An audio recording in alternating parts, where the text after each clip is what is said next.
युद्ध शुरू होने से पहले अर्जुन और उनके मार्गदर्शक और सारथी कृष्ण के बीच जो वार्तालाप हुए थे उसी को चित्र और शब्दों से आप सभी के सामने प्रस्तुत करने की एक कोशिश। अर्जुन कहते हैं, हे केशव, तुम्हारी कहे अनुसार यदि फल प्रारब्ध ने अपनी मर्जी से ही देना है तो फिर प्राणी को कर्म करने की आवश्यकता ही क्या है? कृष्ण कहते हैं, कर्म करने की आवश्यकता ही क्या है? ये जानने से पहले ये तो जान लो प्रारब्ध क्या है, प्रारब्ध कैसे बनती है। अर्जुन कहते हैं, हे केशव, प्रारब्ध क्या है उसे जानने में क्या मुश्किल है? ये तो सीधी सी बात है कि जो भगवान की इच्छा वही मनुष्य का प्रारब्ध होती है। कृष्ण कहते हैं, नहीं अर्जुन नहीं, ये धारणा सत्य नहीं है। अर्जुन कहते हैं, क्यों सत्य नहीं है? कृष्ण कहते हैं, क्योंकि मैं किसी की प्रारब्ध नहीं बनाता, ना मैं किसी के कर्म अथवा कर्म फल के हिसाब में दखल देता हूँ, इसीलिए प्राणी के प्रारब्ध बनाने में मेरा कोई हाथ नहीं होता। अर्जुन कहते हैं, फिर कौन बनाता है प्राणियों के प्रारब्ध? कृष्ण कहते हैं, प्राणियों के अपने कर्म।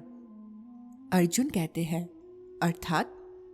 कृष्ण कहते हैं, अर्थात ये कि प्राणी जैसा कर्म करेगा उसका वैसा ही फल पाएगा। अच्छा कर्म करेगा तो अच्छा फल मिलेगा और बुरे कर्म करेगा तो बुरा फल पाएगा। यही जो प्राणी के अच्छे बुरे कर्म के अच्छे बुरे फल का हिसाब है, इसी को प्रारब्ध कहते हैं।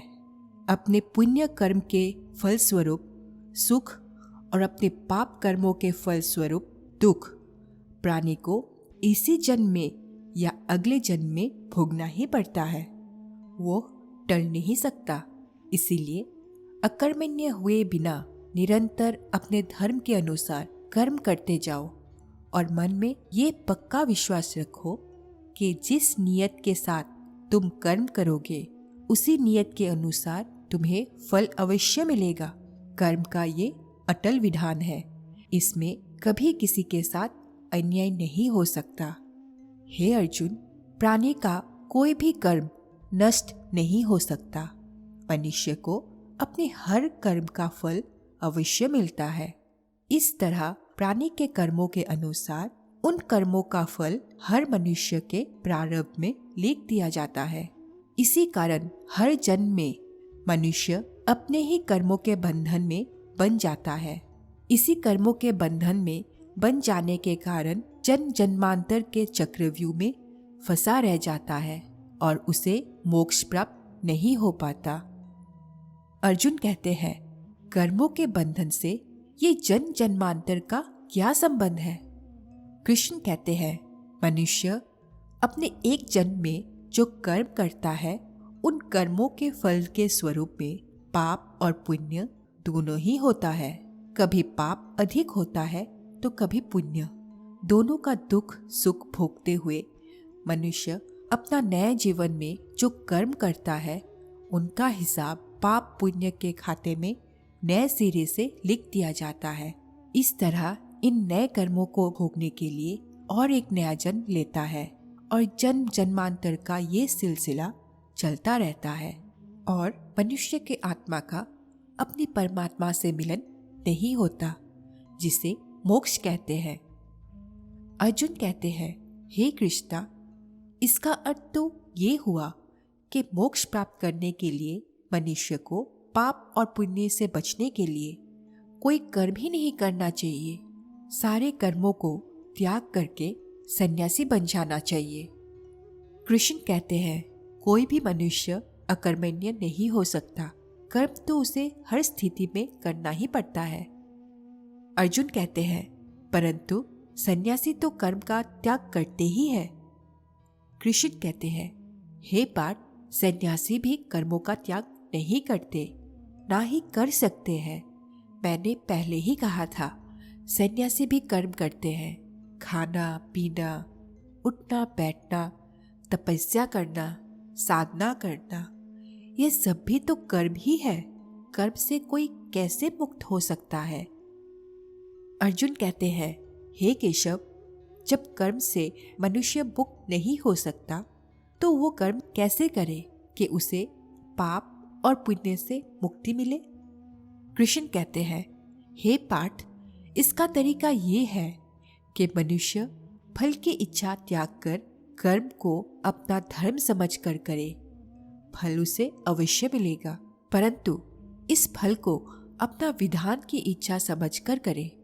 ज्ञानी पुरुष इसी योग को अपनाकर कर्म योगी बन जाते हैं।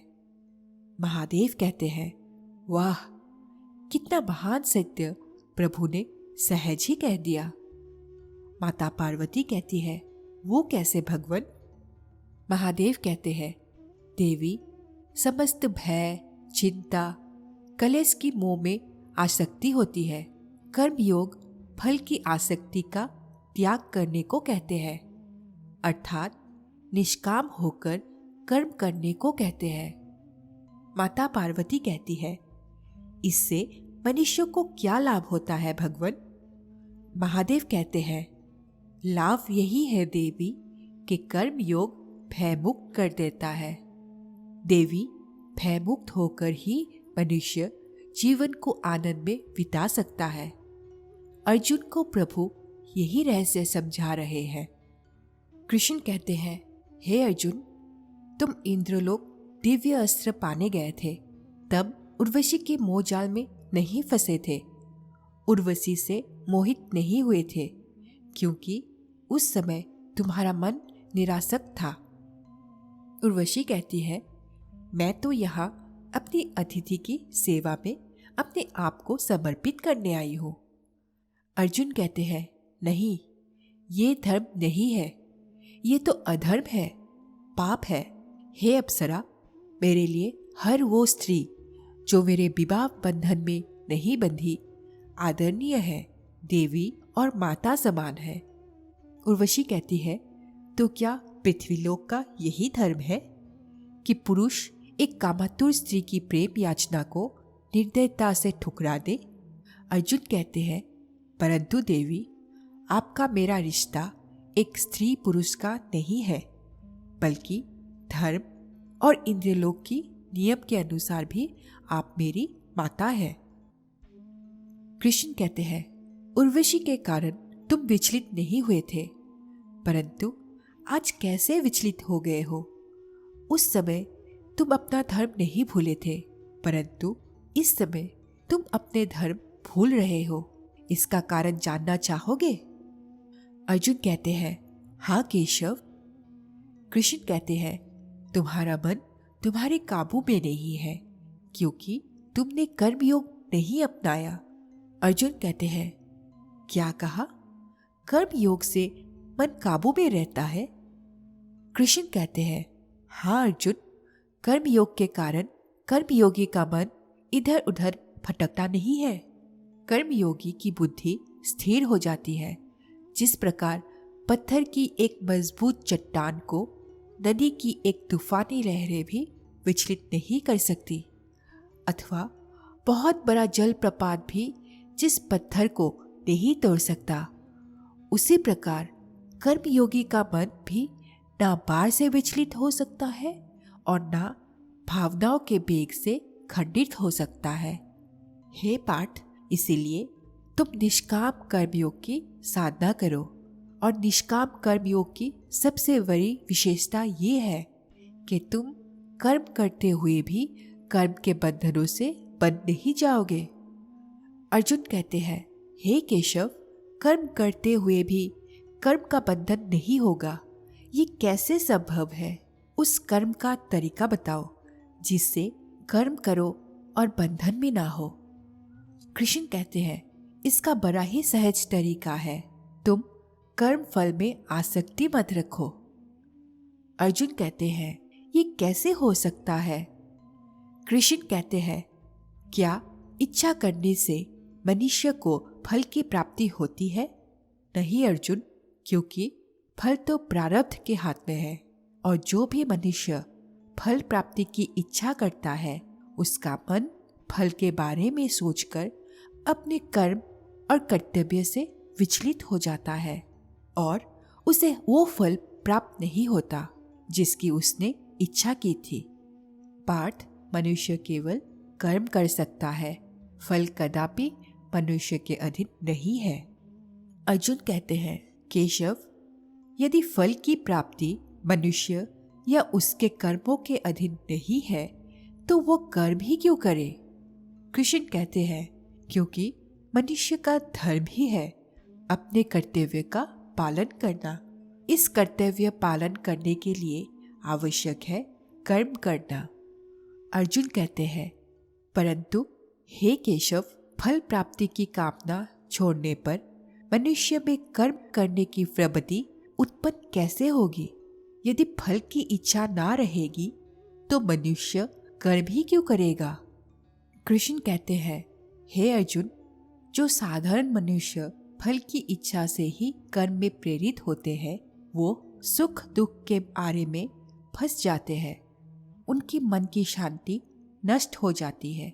हर पल हर समय फल प्राप्ति के विचार से उनकी निद्रा उड़ जाती है। हे पार्थ, तुम दुर्योधन और उसके भाई को ही देख लो। बचपन से ही दुर्योधन, शकुनी और दुशासन आदि ने हस्तिनापुर के सिंहासन को प्राप्त करने के लिए कितने अधर्म किए, याद है ना तुम्हें? उन्होंने जब भीम भैया को पानी में फेंक दिया था, और वो घटना भी याद होगी जब इन्हीं कौरवों ने तुम सब पांडवों को लक्षागृह में जलाकर मार डालने की चाल रची थी। कैसी लाजवाब चाल थी उनकी। उस आग में तुम लोगों का जीवित बचकर निकलना असंभव था। कितना योजनाबद्ध कर्म था, परंतु इस कर्म का फल उन्हें मिला नहीं, क्योंकि प्रारब्ध की योजना कोई और थी। इस प्रकार उनकी इच्छा विरुद्ध जब सारे प्रयास विफल हो गए तो उन्होंने तुम सबको छल कपट से काम लेकर 12 वर्ष की वनवास और 1 वर्ष के अज्ञातवास में भेज दिया था। परंतु बार बार प्रयास करने के बाद भी कौरवों को उनकी इच्छा अनुसार फल प्राप्त नहीं हुआ। वो ये भूल गए थे कि फल प्रारब्ध के अनुसार मिलता है। इन दुष्कर्मों के चक्कर में वो बुरी तरह फंस गए हैं पार्थ, और जिस फल की कामना वो कर रहे हैं वो फल उन्हें प्राप्त नहीं होगा, बल्कि दुष्कर्मों का बुरा फल ही उन्हें मिलेगा। ये बात तुम सदाई याद रखो। महादेव कहते हैं, वाह प्रभु वाह।